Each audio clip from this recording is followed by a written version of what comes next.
Sa loob ng 3 taon, buong tapang na nakipaglaban ng Ukraine laban sa pananakop ng Russia. Ngunit ngayon, isang bagong kaganapan ang talaga namang hindi inaasahan ng Amerika, ang pagbibigay ng suporta ng Finland. Ang Finland, mga kapatid, ay isang bansa na napakalapit lang sa Russia. Bigla itong nagpakita ng lakas na ikinagulat ng lahat, kung saan pagkatapos ng mga taong pagiging neutral nito, magbibigay na ito ngayon ng isang malaking military aid package sa Ukraine.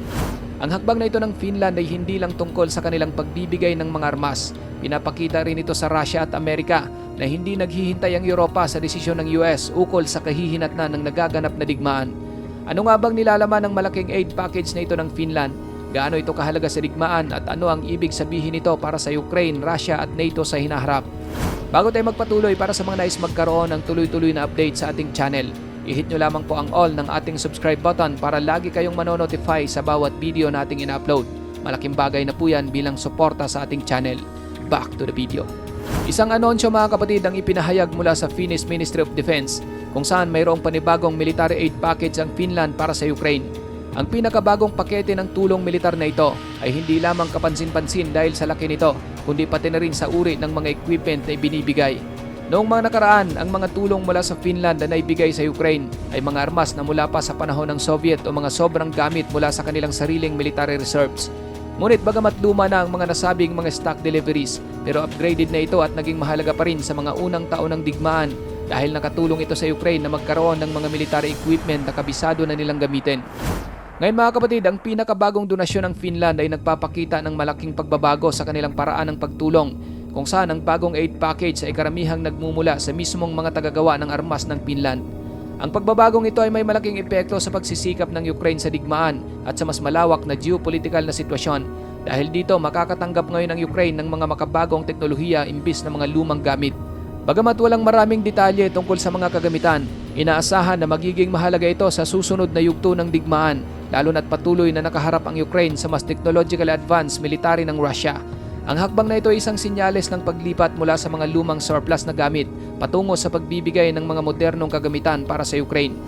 Isa sa mga benepisyo ng pamamaraan ng Finland na doon sila kukuha ng mga armas sa kanilang sariling tagagawa ay magkakaroon sila ng mas mahusay na kontrol sa paggawa at paghahatid ng mga kagamitan. Sa pamagitan ng direktang pag-order mula sa mga tagagawa, matitiyak ng Finland na makakakuha ang Ukraine ng tamang kagamitan na kailangan nito nang walang mga problema sa paghahanap ng mga lumang gamit o na-refurbish na kagamitan. Pinapadali rin ito ang supply chain kaya't mas mabilis at mas maaasahan ang pagpapadala ng armas sa Ukraine. Para naman sa mga armas na talagang ginawa para sa mga pangangailangan ng Ukraine, magiging mas kaunti ang mga logistical na problema at magiging mas madali ang pag-integrate ng mga bagong sistema sa kanilang militar. Ang mga naunang donasyon mula sa Finland ay karamihan galing sa kanilang mga surplus na kagamitan at karamihan dito ay mga luma na. Bagaman epektibo pa ang mga ito, ngunit mayroon na itong limitasyon sa kanyang tinataglay na tibay at teknolohiya. Ngunit ang bagong tulong ay nagpapakita ng pagtuon ng Finland sa pagbibigay ng mga makabago at high-quality equipment na magiging mas epektibo sa mahabang panahon, kung saan kasama sa mga bagong donasyon ay maaring advanced artillery, air defense systems o iba pang makabagong teknolohiya na magbibigay ng technological advantage sa Ukraine laban sa Russia. Isa sa mga pinakamahalagang bahagi ng tulong militar ng Finland sa Ukraine ay ang Patria, ang pinakamalaking defense contractor sa bansa na pag-aari ng Finnish government. Ang Patria ay nagbigay ng ilang mahahalagang sistema na ginagamit na sa digmaan sa Ukraine tulad ng Patria AMV o Armored Modular Vehicle, isang A-12 multi-role armored vehicle at PASI armored personnel carriers. Ang mga sasakyang ito ay flexible at maaring i-configure para sa iba't ibang gamit tulad ng pagsuporta sa infantry, medical transport o command and control rules. Napatunayan ng epektibo ang mga produkto ng Patria sa Ukraine dahil sa kanilang kakayahang mag-adjust at tibay. Halimbawa, ang AMV ay dinisenyo para sa mga matitinding kondisyon at nagbibigay ng mahusay na proteksyon laban sa mga anti-tank mines na isang malaking banta sa digmaan. Ang mga PASI armored vehicles naman, kahit mas magaan, mayroon naman itong amphibious capabilities at magagamit sa iba't ibang layunin tulad ng transportasyon ng tropa at pagsuporta sa infantry. Ang lumalaking partisipasyon ng Finland sa depensa ng Ukraine ay makikita rin sa mga plano nitong pagbutihin ang mga sistema ng militar ng bansa. Ayon sa mga ulat, iniisip ng Patria na gumawa ng mga AMV direkta sa Ukraine gamit ang mga lokal na pabrika. Hindi lamang nito matutugunan ang agarang pangangailangan ng Ukraine, kundi palalakasin din ang ugnayan ng Finland at mga industriya ng depensa ng Ukraine. Sa pagkakaroon ng lokal na pabrika, matitiyak ng Finland na makakatanggap ang Ukraine ng mga armas at sasakyan na angkop sa kanilang partikular na pangangailangan at operational environment. Bukod sa pagbibigay ng mga sasakyan at armas, aktibong nagpapadala ang Finland ng mga advanced na prototype para subukan sa Ukraine. Hindi ito bago, maraming bansa sa NATO ang gumagamit ng digmaan sa Ukraine bilang testing ground para sa mga bagong teknolohiya. Ang partisipasyon ng Finland ay kakaibang oportunidad upang suriin ang bisa ng mga makabagong sistema sa isang tunay na labanan. Halimbawa, ang Patria ay nagsasagawa ng eksperimento sa mga 155mm howitzers, pati na rin ang posibilidad ng paggawa nito para sa mga self-propelled artillery platforms. Mahalaga ito para sa Ukraine dahil ang mobility at survivability ng artillery ay susi sa pagiging epektibo nito sa makabagong digmaan. Ang mga traditional na towed artillery ay madaling maging target ng mga kontra-atake, lalo na kapag mabilis matukoy ang lokasyon ng mga ito. Samantalang ang mga self-propelled artillery systems ay mas madaling mag-adjust, nagpapahintulot ng mabilis na paggalaw at hit and run na mga taktika na makakapagpataas ng survivability ng mga artillery units. Isa sa mga kapansin-pansing sistema sa kategoryang ito ay ang TREMOS na isang upgraded na mobile mortar system na ginawa ng Patria. Ang sistemang ito ay dinisenyo upang magbigay ng mas mataas na stability at mabilis na deployment na mahalaga para sa mga artillery operation sa modern warfare. Maaring ikabit ang TREMOS sa iba't ibang platform mula sa 4x4 hanggang sa 8x8 na mga sasakyan at ang recoil reduction technology nito ay tumutulong upang hindi agad ito masira kaya tumatagal ang buhay ng system. Ang mga ganitong innovations ay makakatulong sa Ukraine na magkaroon ng tactical na kalamangan sa larangan ng digmaan. Ang tumataas na suportang militar ng Finland para sa Ukraine ay may malaking epekto sa geopolitika. Habang tumatagal ang digmaan, nagbabago ang papel ng Estados Unidos.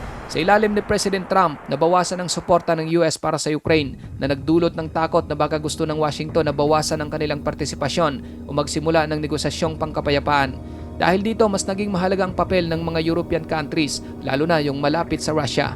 Ang desisyon ng Finland na palakasin ang kanilang tulong militar ay isang direktang sagot sa pagbabago ng sitwasyon na ito. Mayroon silang mahabang border sa Russia at sa kasaysayan ay naging maingat sa mga agresibong hakbang ng Russia.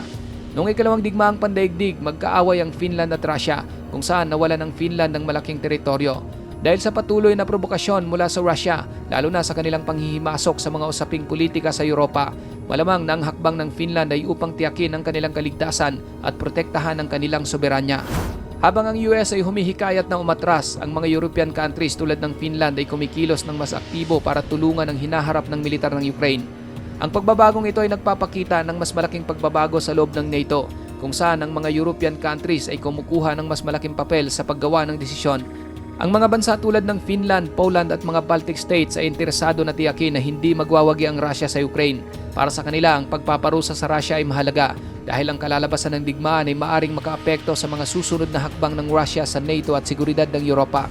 Ang pagbabago sa estratehiya ng Finland sa tulong militar ay maaring magdulot ng malaking epekto para sa Ukraine. Habang patuloy na lumalaban ng Ukraine laban sa mas malalaking puwersa ng Russia, ang pagpasok ng mga makabago at espesyal na armas mula sa Finland kasamang iba pang suporta mula sa NATO ay makakatulong upang baguhin ang takbo ng digmaan. Ang mga advanced na teknolohiyang isusubok sa Ukraine ay magpapalakas sa kanilang kakayahan at magbibigay daan para mas madali nilang malampasan ang mga depensa ng Russia. Habang nabawasan ang tulong mula sa US, ang pagtaas ng suporta mula sa Europa ay nagbibigay pa ng pagkakataon sa Ukraine na makakuha ng makabago at high-tech na mga armas na maaring makatulong sa kanila laban sa Russia sa mga darating na taon. Ngunit ang pagbabago sa patakaran ng US ay nagdudulot ng mga katanungan tungkol sa hinaharap ng digmaan at kung kayang panindigan ng mga European nations ang kanilang suporta sa Ukraine sa mahabang panahon. Ang pagnanais ng Finland na tulungan ang Ukraine gamit ang makabago at bagong tulong militar ay isang malaking pagbabago sa geopolitika ng Europa. Ipinapakita nito ang tumataas na pangangailangan sa Europa na labanan ang mga ambisyon ng Russia at maiwasan ang karagdagang kaguluhan sa rehiyon. Habang nagpapatuloy ang digmaan sa Ukraine, ang papel ng Finland bilang pangunahing tagapagbigay ng mga advanced military systems ay maaring maglaro ng isang mahalagang papel sa pagtulong sa Ukraine na ipagtanggol ang kanilang sarili laban sa aggression ng Russia.